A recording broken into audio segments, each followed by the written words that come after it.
Tonight on CBC Vancouver News. We're already qualified. We do this stuff every day. Answering the call. BC's COVID-19 vaccination workforce ready and waiting to give you your shot. Also. And we're starting to see the first signs of progress there. The road to recovery begins, but why no charges in a young woman's hit and run? All right, I think I figured it out, so. And okay, ready? How to make sure you're a happy camper this summer. The changes to BC's campsite reservation system. This is CBC Vancouver News.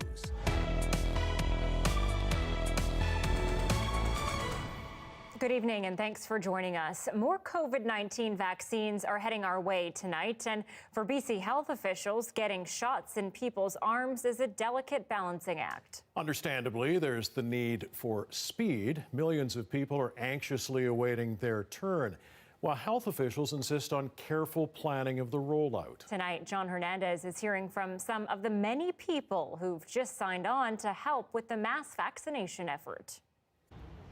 If you ask Joe O'Callahan, there's a common thread that connects health workers and first responders. I think it's almost an instinct where you find yourself running into something where other people might be running away from it. The retiree spent much of her nursing career overseas, working in war zones and climate-torn countries. But now she's ready for another fight. I've dashed off to all kinds of parts of the world to help in disaster situations and conflict situations. And here I am sitting at home, and I think it's time for me to do something here. O'Callahan is ready to answer the call to join BC's COVID-19 vaccine workforce. On Tuesday, the province announced it would be bringing in retired nurses, pharmacy technicians, dentists, and midwives to help administer doses. The order meant to keep BC on track to reach its goal of getting most British Columbians vaccinated by September. So we are very excited to be able to Better, and we're already qualified. With thousands of dentists and hundreds of midwives across the province, there are hopes that those workers can fill gaps in underserved and remote parts of BC. Certainly having midwives sprinkled across the province helps with access and helps really locate that and mobilize that workforce available for doing vaccines. And with more than 600,000 vaccines set to arrive in Canada this week, the demand for workers is sure to follow. My husband and I, anyway, we're healthy, we're vigorous and ready to jump in, and I'm sure that's the way a lot of other people feel. The province has yet to outline how eligible people can sign up, but plenty of arms have already been raised. John Hernandez, CBC News, Vancouver. News on the vaccination front comes as 2 more people have died in this province. 1,338 people in BC have now lost their lives to COVID-19. There are 456 new cases since yesterday's update, as BC's rolling average goes up for a 7th straight day. Just under 4,700 people are currently dealing with COVID-19 across the province. Of those, 237 people are in hospital, 64 of whom are in intensive care. And on Monday, the province will be giving us more details about the vaccination rollout. It comes as people in the general population will begin getting their first shot in the coming weeks. But as Justin McElroy reports tonight, the province is going to face tough questions about its strategy if the current trend lines continue. As February turns over to March, BC could be entering a new phase of the pandemic, one with different trade-offs and calculations, not just for the provincial government, but for ordinary citizens. Take a look at these 2 charts.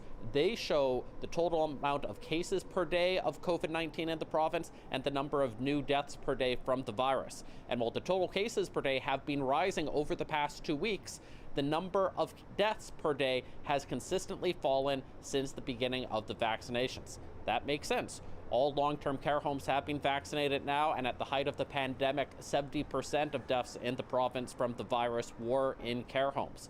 But the question for the provincial government will be twofold.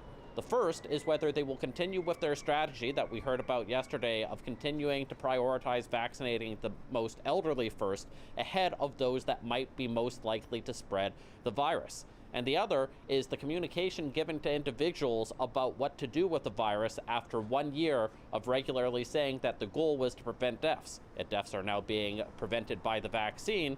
Do the choices for people change, and will the government need to consider changing restrictions? Justin McElroy, CBC News, Vancouver. And U.S. Food and Drug Administration staff have concluded Johnson & Johnson's COVID-19 vaccine is safe and effective.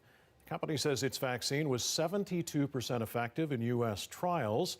A panel of independent experts will now meet Friday to decide whether the FDA should approve the single-dose shot. Johnson & Johnson has applied for regulatory approval from Health Canada.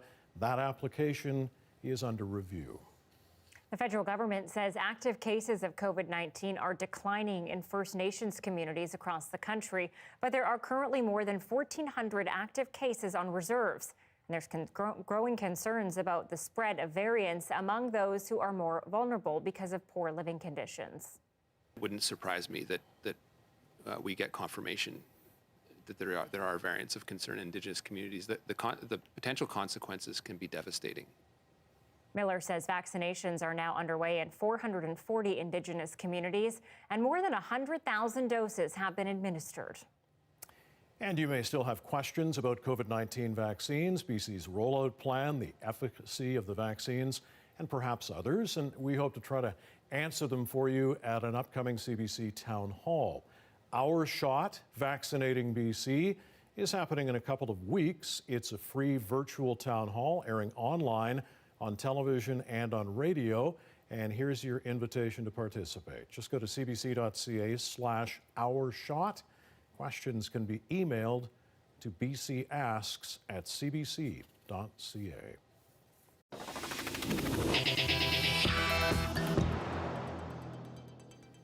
A young victim of a hit and run is starting to make progress on her long road to recovery. 17-year-old Grace Haynes was hit by a car last month, suffering devastating injuries. As Susanna De Silva reports, she is now in a rehabilitation facility while the suspect in her case is still on the loose. She took pride in being able to outlift boys at the gym. She could deadlift just under 250 pounds, which when you weigh 120 pounds is pretty good. Grace Haynes will need that determination like never before. The straight-A grade 12 student, already accepted at several Canadian universities for engineering, has been forced to relearn the most basic things. She could open her right eye but not her left eye. She could move her right hand but not her left hand. And so the rehabilitation that Grace is going to have to go through will be to teach her how to use that left side of her body again. After a long day of studying for exams, she decided to go for a run on January 25th at around 9:45. Half an hour later, she was found unconscious at the side of the road. The driver who hit her took off, leaving her needing emergency surgery for critical brain injuries. She looked relatively peaceful, but then, you see blood stains in her hair, because they had stitched up a wound up there, and you see a breathing tube in her mouth, and you just don't know what to think and what to believe. As she fought for her life, a person was arrested and released and a car later seized, but so far no charges have been laid. Police continue to appeal for more witnesses in the area of the accident or who saw a white, newer model vehicle in this Lynn Valley Centre parking lot. There are a lot of different technical aspects to these types of investigations, and that's why sometimes they do take quite a bit of time. But Haynes says charges won't bring him satisfaction, saying it doesn't help Grace, even pointing out that the family of the suspect would also likely suffer. I'm not focused on a month from now or a year from now. That scares me, that depresses me. I'm focused on tomorrow. So I'm going to do these chin-ups in honor of you. The hashtag Lifting for Grace has spread worldwide, with people as far away as Brazil and Australia exercising in her honor. Video she has enjoyed watching from her hospital bed. She keeps asking me if we can go work out. And that means right now that I wheel her into the little rehab gym that has little hand weights. And, we will lift little hand weights together because it's at least something, and I want to give her that hope. And she will outlift boys at the gym again. She will outlift me one day, probably very soon. I've got no doubt in that. She's very strong, and she's very driven, and she's very intelligent, and none of that is going to change. Susanna De Silva, CBC News, North Vancouver. Well, if the pandemic has you itching to get outdoors come spring and summer, listen up. Priority reservations for BC residents for provincial campsites are opening up early next month. But you'll need to be more flexible with when you go. Dan Burrett joins us live with the details. Dan, how's it going to work this year? If the great outdoors is beckoning you, especially during COVID, you will be able to book a BC provincial campsite earlier than last year and ahead of people in other provinces, but not as far in advance. Starting March 8th, people who live in BC can log on and book a site, but you can only book 2 months ahead. So booking March 8th means you can book up to May 8th. On July 8th, people in other provinces can book one of our provincial campsites. And with COVID in mind, you can only have one group per single campsite. That's only 1 to 4 people who are 16 or older, up to a maximum of 8 people. Now, to prove you live in BC, you'll just have to click on a button that says you do before you book a site. Environment Minister George Heyman says they will trust people to tell the truth. Last year, the province asked people to show ID proving they live here when they arrived at the campsites. When people go around and check who's in the campgrounds, they will be asking for ID, but we're not looking to create confrontations in the campgrounds. We're not asking park rangers or park operators who have lots more to do to make the camping experience good for everyone to be drawn into enforcement. As for the BC Parks website, you'll remember last May it crashed after Heyman said 50,000 people tried to book it at once on opening day. He pledges it will be better this year, and they've hired more advisors to help people once they get to the website. So campers, set your alarms for March 8th, have some backup sites in mind, and prep the camp percolator. Anita, Mike? Yeah, the percolator mandatory for campers. Indeed. Thanks, Dan. Well, it's been over a decade in the making, but families in Vancouver's Olympic Village can finally say they are getting a school. Vancouver City Council and the Vancouver School Board announced a 99-year ground lease for the site of a future elementary school in that neighborhood. Initially, the city planned to build it before the 2010 Olympics. Construction now scheduled to start no later than January 31st, 2024. That means students may not see the new classrooms until 15 years from when that school was first proposed. A Vancouver man who had a violent incident with anti-gay street preachers is suing the city and Vancouver police for alleged negligence. Justin Morissette came off the confrontation in the West End last summer with 2 broken leg bones and a dislocated knee. He filed a notice of civil claim last week alleging police and city authorities were willfully blind to the preacher's hate speech. He claims the preachers disturbed the peace by haranguing people walking by with anti-LGBT rhetoric through a loud sound system at various locations in the West End. Morissette claims the city failed to police the area properly. His lawyer says his client hopes the lawsuit will set a precedent that hate speech should not be tolerated. A statue of Queen Elizabeth II has been beheaded in Victoria. It's unacceptable, whether it's the beheading of a statue or writing on the wall or etching of glass or anything. It's completely unacceptable and it's unnecessary. The bust is located in Beacon Hill Park. Police found the statue's head removed and they have not been able to find it. The statue was unveiled by the Queen herself back in 1994 during her royal tour of Western Canada. Investigators are looking into whether this incident might be related to recent cases of graffiti in the park and nearby. Police are asking anyone with information to contact them. Okay, so many Canadians have been passing time by baking their way through this pandemic. I know I went through a phase. And with that, the demand for butter has been growing. Yeah, but for months, some very observant bakers have been noticing something mysterious. They claim the butter is becoming firmer. As Tanya Fletcher tells us, experts think they know why. This one's going to be harder. At this French bakery in Vancouver, butter is an obvious staple. But they noticed something change when they had to start tweaking some of their recipes a few months ago. It was around that time the shift started happening, and so we were sort of going, well, maybe it's because we're doing it a little bit differently, but then after a couple months we decided no, the butter itself was different. That same observation has been made by many a foodie across the country. I had noticed for a while that butter was more solid. And this food writer in Calgary realized early on in the pandemic that butter was slower to melt. So she put it out to social media and quickly found out she wasn't alone. and I got over 1,000 comments on Facebook and hundreds on Twitter, and everyone was like, I thought it was just me. A theory emerged suggesting palm oil was being used in livestock feed. Sure enough, it is. The Dairy Farmers of Canada confirmed in a statement saying, quote, palm products, including those derived from palm oil, are sometimes added to dairy cows' rations in limited amounts. It points out it's a common practice around the world, often used to enhance milk production and generate more saturated fat. Look for the Blue Cow logo. The Canadian milk industry has long touted its reputation for quality and purity. Critics say using the supplement jeopardizes all of that. When you actually throw palm oil into the fold, it doesn't marry well with the Blue Cow image that the industry is trying to convey to the Canadian public. Now, the group representing thousands of milk producers in Quebec is calling for an end to the use of palm oil due to environmental reasons. The Dairy Farmers of Canada says it's forming a committee of experts to look into the issue. Tanya Fletcher, CBC News, Vancouver.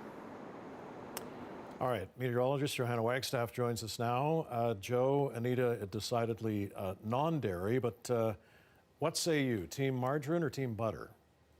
I'm going to have to go with team margarine for no other reason than, yeah, I could be convinced otherwise. I'm not the baker in the family. What about you two?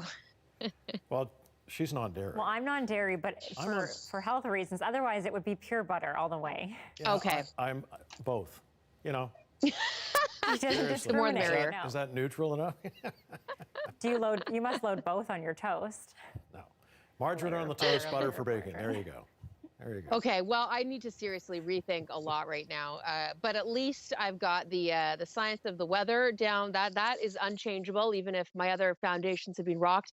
Take a look at the current temperatures right now. The story in the weather forecast is the rain that's crossing the island right now. 4 at YVR. It is going to be cold enough for snow at higher elevations tonight. You can see on the radar right now some snow. I'm not seeing it on the highway cams over on the island, so it's north of the Malhat right now, but could be sinking down as temperatures drop tonight. So there is a chance later on this evening, sort of around 11 p.m. to midnight, we may see some wet snow for the usual suspects across Metro Vancouver, sort of the SFU, higher elevations, Queen Elizabeth area, just for a few hours. This is the culprit, this big low pressure system and corresponding cold and warm front. So I'll take you through the timing of that. We do have some sun in the forecast. We've got some gusty winds. We've got some more rain. We've got it all. Stay tuned. Got it all. All right, Joe, thanks a lot. Talk to you again in a bit. Well, this is the 14th annual Pink Shirt Day, and people across the province are wearing brightly colored tops to mark the occasion, or ties, also known as Anti-Bullying Day. In a joint statement from Premier John Horgan and Carol Todd, mother of Amanda Todd, it was announced BC's theme for this year's Pink Shirt Day is Lift Each Other Up. It means accepting and respecting each other regardless of race, culture, religion, sexual orientation, or gender identity. Todd's 15-year-old daughter Amanda died by suicide in 2012 after being blackmailed by an online bully. The parent of Amanda, I've seen changes in the last 8 years, and I've seen changes for the positive. I've seen more discussion, but it's not about teaching per se about the word bullying. It's about those relationship building. It's about social emotional wellness and mental health and well-being. It's talking about caring and kindness and compassion. Now, this event started in 2007 in Nova Scotia, when a few high school students bought pink shirts to wear in solidarity with another student who was being bullied for wearing one. Now it's being recognized right around the world. And I mean, the campaign, every year it just seems to get stronger, which is great to see. Saw lots of people out wearing pink shirts today, and some little ones walking to school. It was nice. And a reminder, you can always watch our newscasts live on CBC Gem. CBC Vancouver is also on Facebook, YouTube, and Instagram. A warning from Rideau Hall employees. She says problems at the institution go well beyond workplace harassment and even include racism. More on that coming up.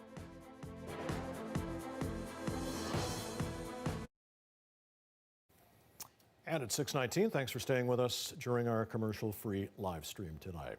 Well, many of us have been watching more on television and streaming platforms over the past year. And that means there have been plenty of opportunities for animators to showcase their skills. As Matthew Kupfer explains, studios have had to come up with creative ways to get their product on screens. We still have no plan.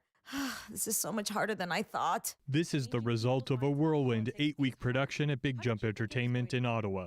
The animation studio created a fully animated episode of the normally live action one day at a time in a fraction of the time it normally takes to produce a half-hour cartoon, all while sets were shuttered and everybody worked at home. And they sent iPhones all the way to all the actors across LA, and they recorded from home, and then they shipped the audio up here, and we were very fortunate to be able to work on that. Oh, look at the cute little baby with the Ow! They did the same for another hit sitcom, Blackish, giving studios more time to get COVID-19 protocols in place and keeping Ottawa artists working. Now my life is basically the plot of a video game. There was another win for Hindenburg-based Atomic Cartoons, a daytime Emmy for the new season of The Last Kids on Earth, a show about a post-apocalyptic world that was being finished up just as the pandemic was declared. It wasn't lost on us, the irony of that as we were working on that show, and as every day we had no idea what was going to really happen the next day. So. The studio used to be bustling with activity, animators and background artists. The company doubled in size, hiring another 50 people during the pandemic. But those creators aren't in the studio for now. We're busier than we've ever been. We've got more projects either signed contracts and greenlit, ready to go, or in development than we've ever had. Expansion also continued at Jam Filled. It hired 270 people across Canada, 56 in Ottawa, where it was founded. Well, if we actually had to go back to the office, the space wouldn't accommodate all the people that we have now. The studio's president says working from home may offer some creative flexibility in the future for an industry that's well-rooted in Ottawa. I don't think we missed a beat. I don't think the animation industry took a hit in any way. Serving growing demand as streaming services and networks compete to entertain people stuck at home. Matthew Kupfer, CBC News, Ottawa. I'm told I'll be forced to get into the cartoons sometime soon with my little one, so. Oh, Anita, you'll love it. It's fantastic. Sure. Yeah. But it's nice to see the, you think that opportunities are gone during the pandemic, but, people like the animators are finding a way to make it work. For sure. Good to see. All right, we'll be back in a few moments with more allegations made against the former Governor General.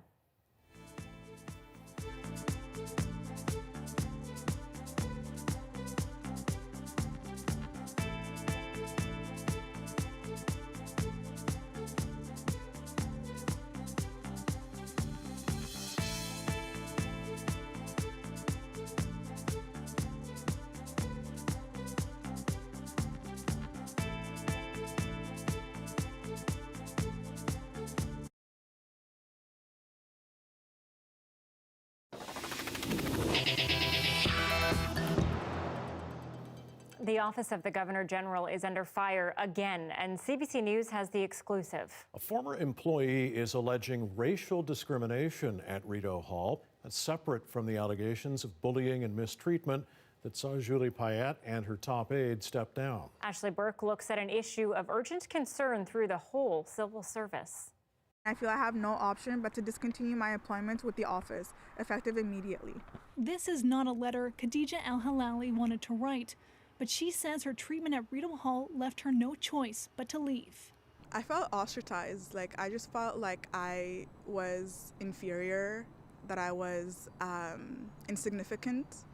My voice didn't matter because I was racialized. Hired as a university student in 2018, El-Halali says she hit her breaking point 2 years later after being reprimanded for speaking up at work about racism.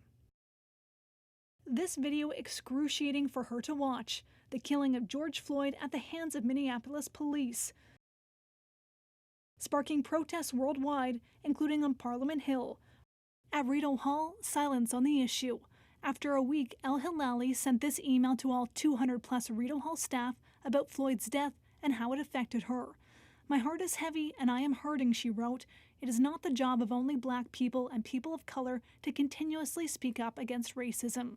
I invite and urge you to use your privilege to make a change." Immediately, I received a call and I was forced to recall the email. The narrative that I was told was that this was a political matter and that the organization is apolitical.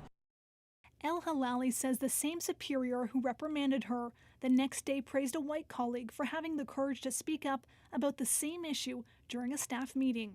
I did feel very hurt. I remember crying for what felt like days. I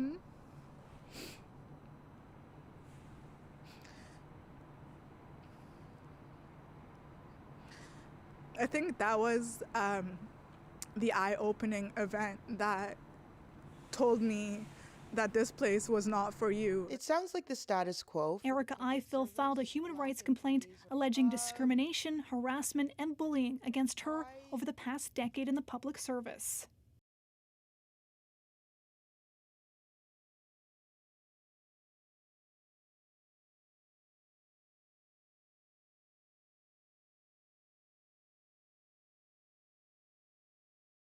El Halali is now petitioning for mandatory diversity training at Ottawa universities, so the next generation of civil servants knows better than this one. Anti-Black and any sort of racism is not political. It is a basic human right that everyone deserves.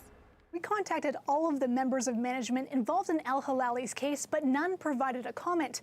Rideau Hall did say it's in the midst of an important period of renewal and that it endorses the recent call to action by the head of the civil service to end discrimination in its ranks. All of this as the Prime Minister prepares to tell us this week how the next Governor General will be selected. Our apologies for the technical difficulties during that story.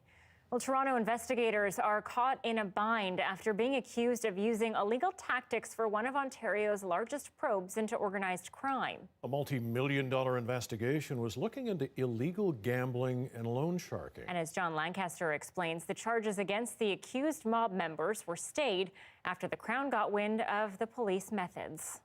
We have dismantled the financial structure of this organized crime operation. It was billed as the most comprehensive investigation into alleged organized crime in Ontario history. Police confiscated Ferraris, homes, cash, and jewelry worth $35 million in 2019 and announced they'd made multiple arrests, including the alleged mob boss, Angelo Figliomeni. Project Sindicato, as York Regional Police dubbed their 18-month, $8 million joint investigation, involved 7 other forces, including the Canada Revenue Agency and Italian police. But late last month, the entire case collapsed after police were the ones accused of breaking the law. We allege that the police were improperly listening to lawyer communications, accessing those lawyer communications, including at the time of the bail hearings in this case. So I think that there's an element of irony in that. The charges against the accused were stayed after the Crown reviewed an independent police investigation into the use of the privileged conversations. A disastrous mistake by police, according to this lawyer. They must have learned this in the first minute, the first hour, day one of police training school. Like this is absolutely something they know that is fundamental and sacrosanct. York Regional Police say they're disappointed the charges were stayed. They say they're proud of their investigation and work with Crown prosecutors throughout it. But Lacey says the multi-million-dollar investigation crashed with little to show for it. Where they ended up with was exactly where I say where they started, with nothing. Meanwhile, all those Ferraris, Rolexes, and homes police seized now have to be returned to those who were arrested. John Lancaster, CBC News, Toronto. It was one of the biggest financial frauds in Canadian history, involving hundreds of millions of dollars and thousands of everyday investors. A group of Montreal businessmen was convicted, but a lot of that money mysteriously gone.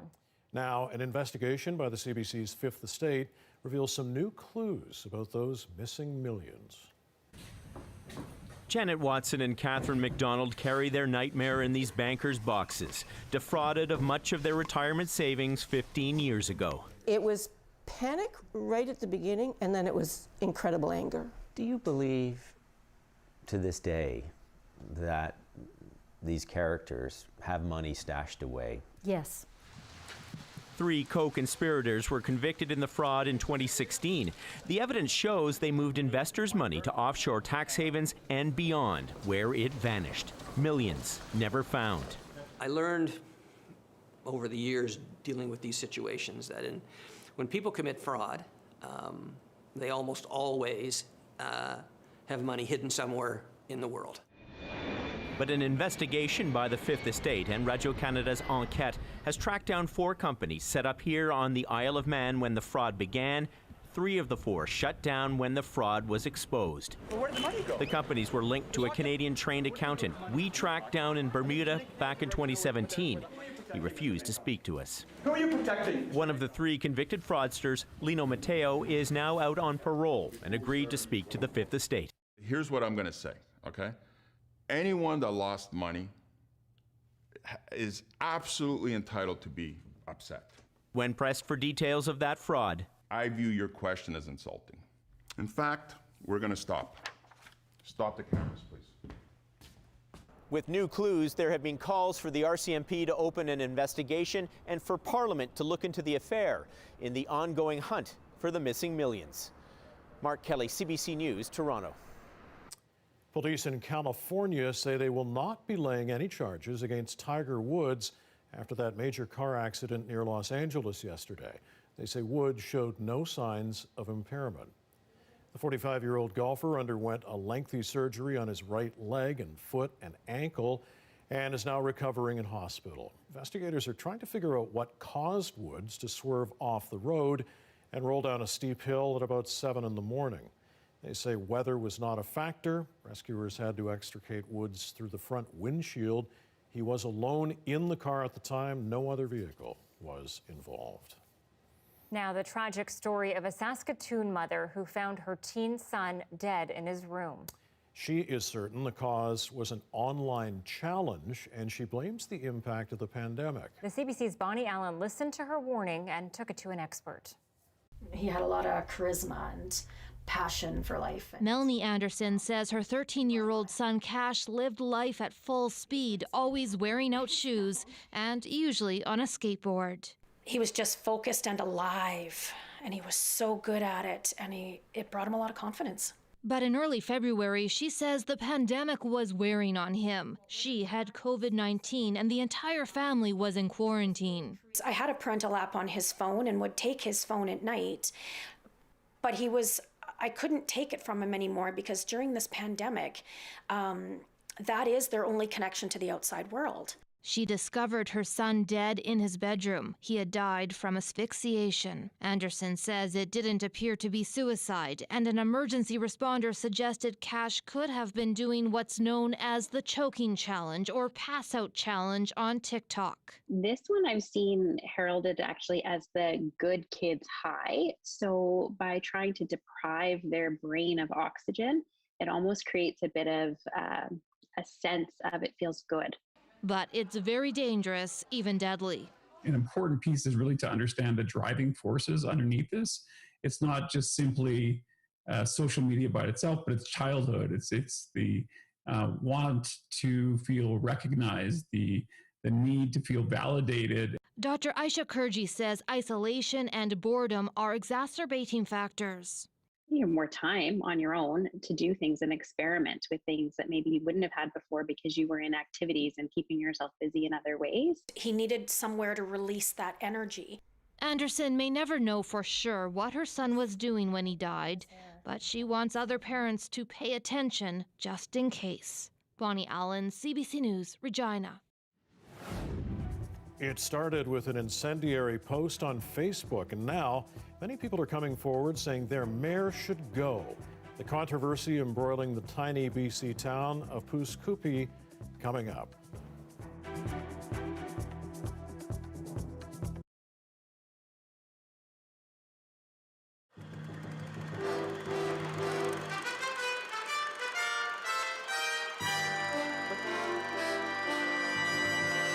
The Saturday Evening News with Jan Tennant.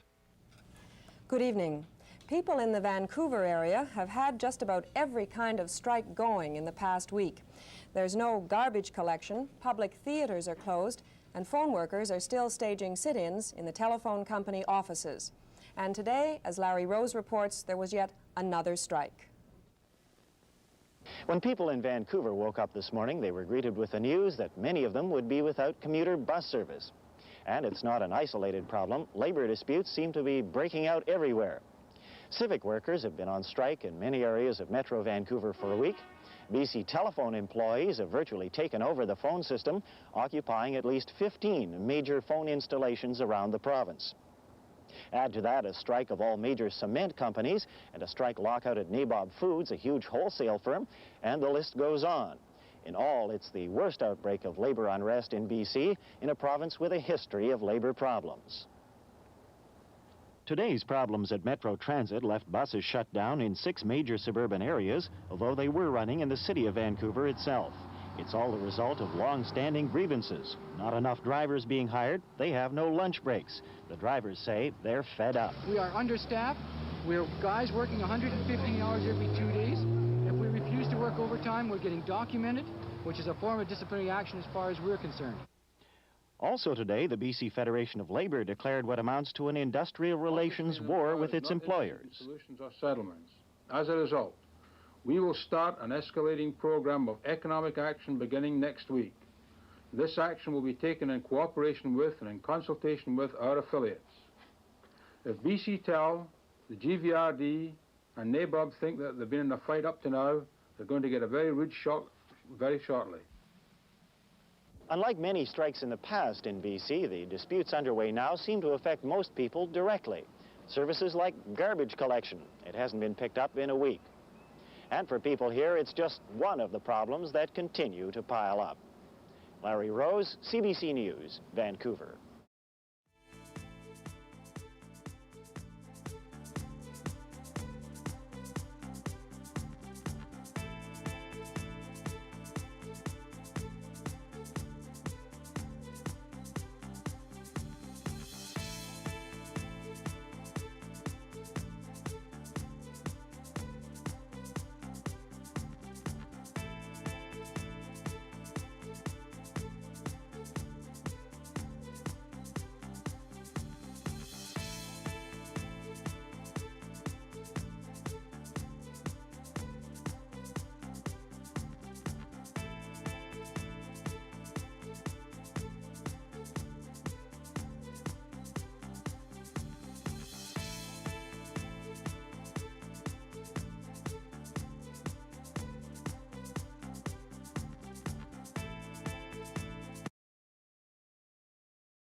Here are some of the stories we're following tonight on CBC Vancouver News.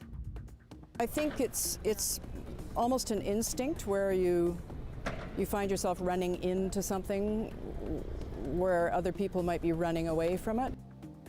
BC's midwives, dentists, and retired nurses are ready to answer the call to join the province's COVID-19 vaccine workforce. Many say they're happy Dr. Bonnie Henry has amended a health order that will now let them help vaccinate all British Columbians by September. On Monday, we'll be getting a better idea of the vaccine rollout plan for the general public. I'm not focused on a month from now or a year from now. That scares me, that depresses me. I'm focused on tomorrow, and we're starting to see the first signs of progress.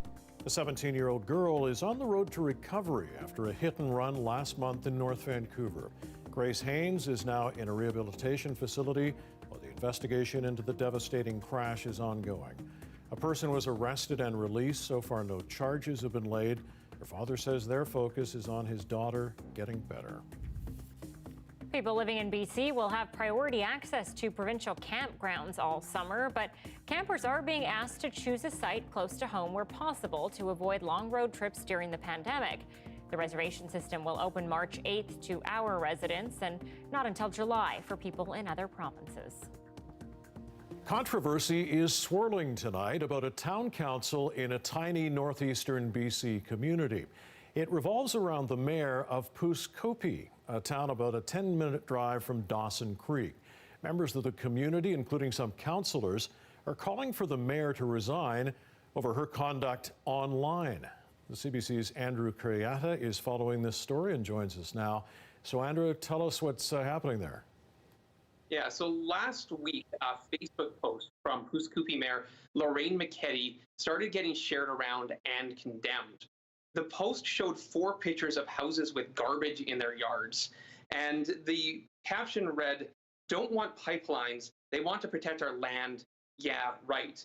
And pretty quickly, people interpreted this as a post playing into stereotypes around Indigenous people about the state of housing on reserves, and suggesting that the Indigenous people who oppose pipelines are hypocrites.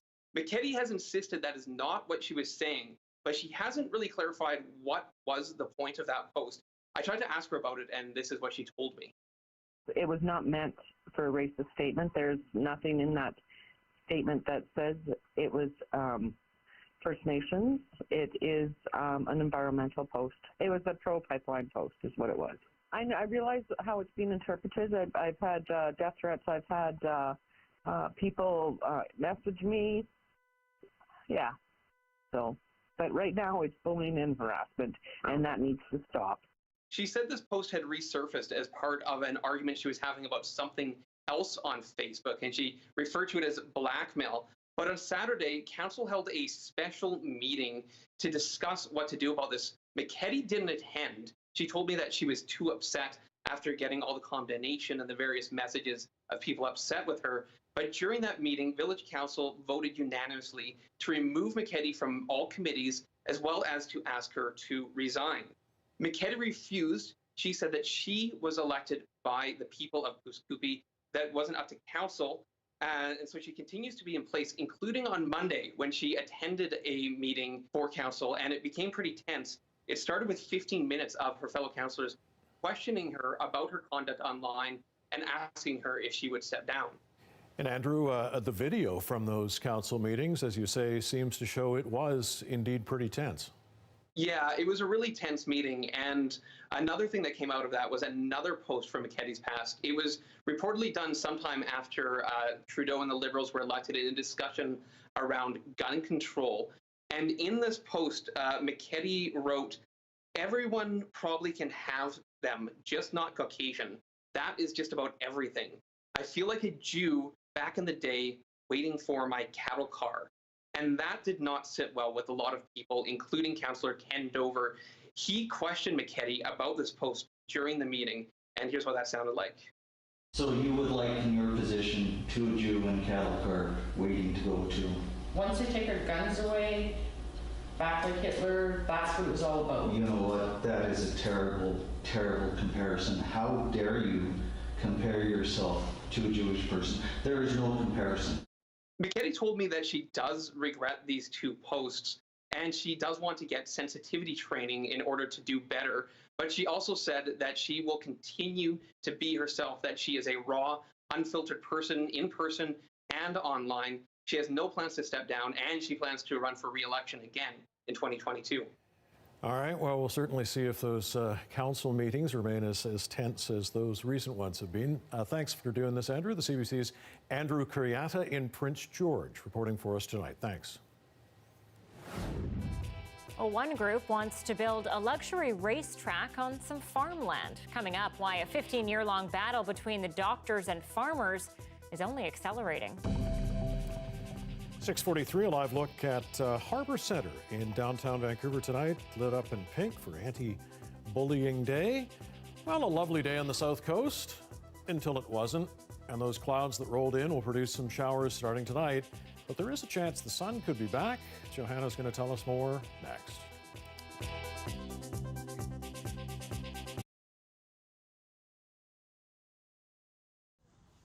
This year, the plan that we've been approved for by the CPHO is an open-air winter garden. So we're calling it Snow Buddies Winter Garden. And it's full of all the normal play structures you can expect, slides, lots of sitting areas where you can come and sit with your bubble. But unfortunately, this year we're not able to do any programming, so no evening events with music and performers and that type of thing. This is the inside of the castle. We've just come up some stairs, and then this is the big slide that we're building this year.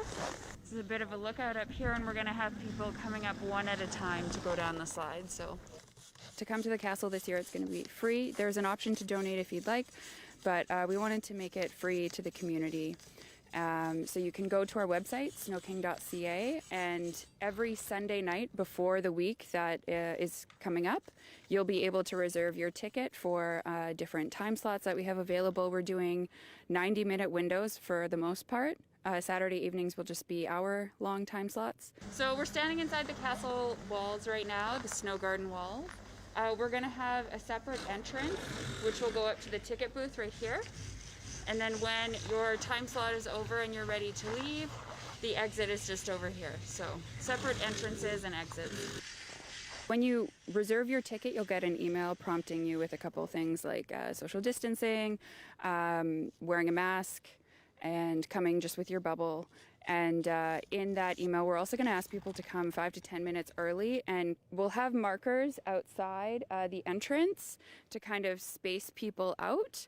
And we're going to try to have a volunteer come out and check tickets to make sure everyone's ready to go. That way, as soon as your time slot opens, we can just open the door and let you in.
Well, a battle is brewing in Alberta between a group of doctors and farmers. For 15 years, the doctors have tried building a racetrack resort just outside of Calgary. Farmers initially laughed off the idea.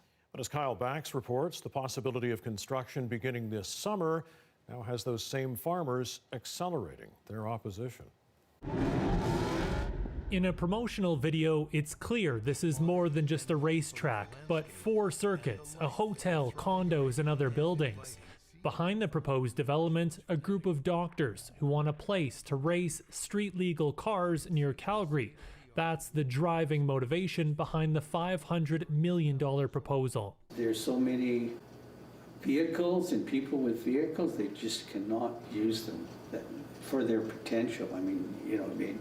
Where this is what this idea is. It's safe track driving. The development is planned for a river valley east of the city and could provide a tourism boost for the region. I think this is an opportunity for a different segment of the population to come and enjoy this area. And if it gets built like the picture that I'm looking at indicates, I think it'll be a real jewel in Alberta. Still, many who live in the area firmly oppose it. A group of farmers want to preserve the land, water, and wildlife. If you live here, you kind of instinctively come to the realization that it's your job to take care of this river valley. The farmers are hoping the federal government will intervene. A threatened bird species lives in the area. Bank swallows are designated under the Federal Species at Risk Act, as the population has been decimated across the country. That's why the farmers are urging the government to fulfill its duty to protect the birds. You're putting a racetrack in between the nesting sites of these bank swallows and their foraging territory. So what do you think's going to happen to the bank swallows?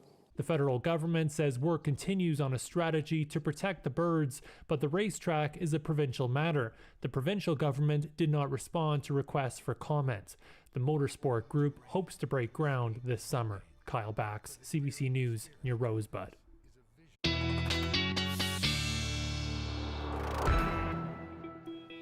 Meteorologist Johanna Wagstaffe joins us now with a full forecast. All right, Joe, give it to us. A mixed bag of sorts. Yep. Are you ready for this? The rain knocking on our door. I think the first drops falling right now.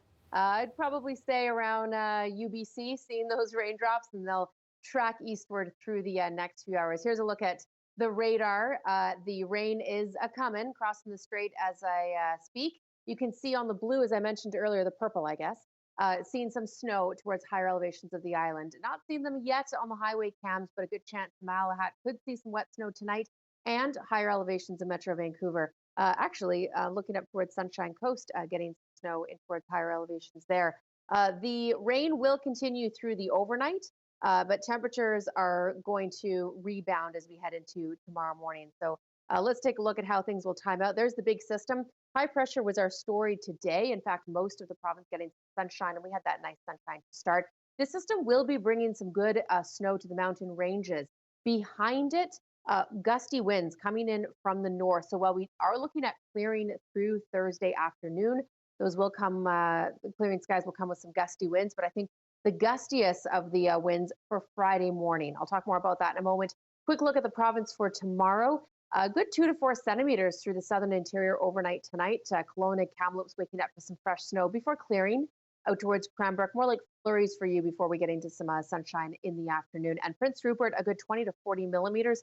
Inland sections, so Terrace and Stewart looking more like 5 to 10 centimeters of snow. It's more like 10 to 20 millimeters of rain for us. Again, chance of some wet snow late this evening before warming up and clearing out tomorrow.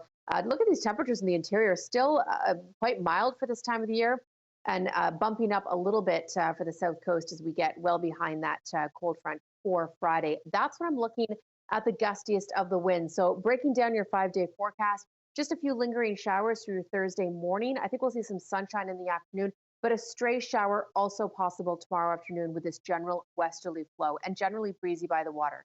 Friday morning, much stronger winds. Looking for gusts upwards of 70 kilometers per hour for Metro Vancouver. I'll hone in on that tomorrow. Wouldn't be surprised if we see some special weather statements. And it does look like we get to keep the sun for Saturday before the next rainmaker moves in. But something for everyone in the 5-day forecast. Lots of variety there, that's for sure. All right, Joe, thanks very much. You're welcome. Well, it's not your usual call for an animal on the run. Police in Charlottetown, PEI were scrambled to rescue a seal loose on the city streets. That's next.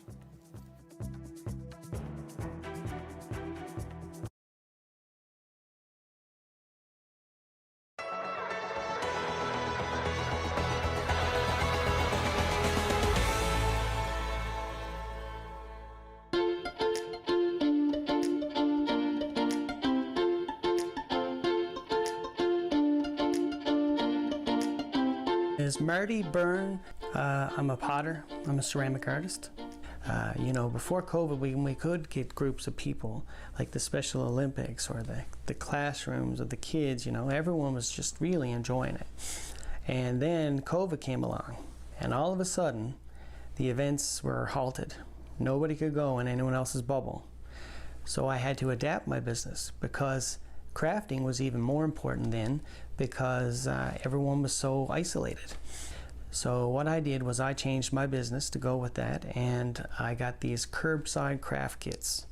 And I did up the bags, and I put the craft in the bag with the colors of paint and a brush and a little instruction sheet, and they would pull up in their car, pop their trunk, and I'd have everything sterilized, and I'd lay it in the trunk with the rubber gloves on and close the trunk, and off they would go. So another way that I had to change how my business operated was I used to go up to the hospital and I used to visit the long-term care residents, and we would sit down and we would do crafts together, and it was super nice and I loved doing it. But when COVID came down, we couldn't do that anymore. So what we did was we switched over to like a FaceTime or like a Zoom, whereby I would sit at the potter's wheel and I would make a craft, or I would basically do something like this, which I did yesterday with the seniors. And they watched me on their TV up there, and they could hear me on the speaker, and I know their names, and we always have a few laughs and that kind of stuff. One thing that we've been doing here annually is we've been doing what I called an art wander, outdoor art show. And what I did was, well, there's so many wonderful artists here in Labrador West. I wrote them all, and I said, I want to organize a art show, and we're going to do it outdoors. Would you like to be a part of it? So that has grown over the past 2 years. And what it did was it gives an artist of any level, we could have had it was open to everybody, even little kids. If they wanted to make a little sculpture or do a little drawing, they were more than willing. And what it did was it gave local Labrador West residents a chance to share their art and come out for an afternoon and walk around in nature and enjoy art. I think everybody has a certain amount of creativity, and I think if you have an interest and you are willing to dedicate a bit of time to trying it, all of the information is out there. With the internet like it is, you can learn a million different ways to be creative. So if you just got a little bit of interest with that little bit of creativity and you just put it all together and you stick with it, I think you'd be amazed at what you can create.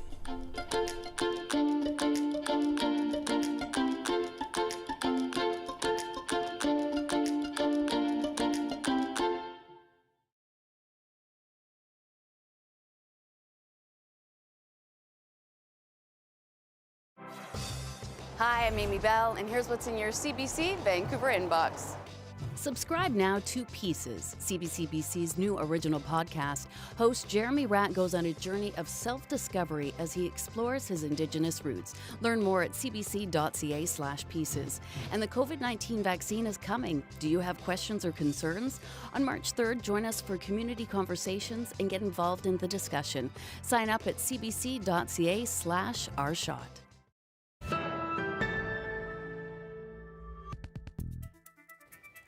Okay, many people are using the milder winter weather, at least in some parts of the country, as a reason to head outdoors. And that includes a little girl near Saskatoon who brought along her special friend to go tobogganing. What are you doing? Playing with a chicken. Oh my goodness, you need some friends. Maybe so, but this is right. This is Lennon, along with her feathered friend, the chicken.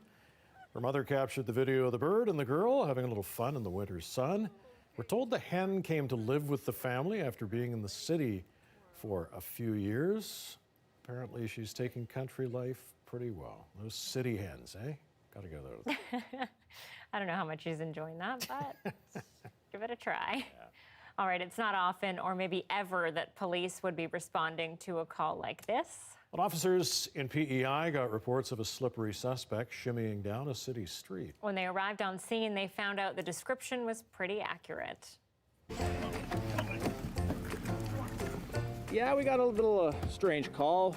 First one of my career.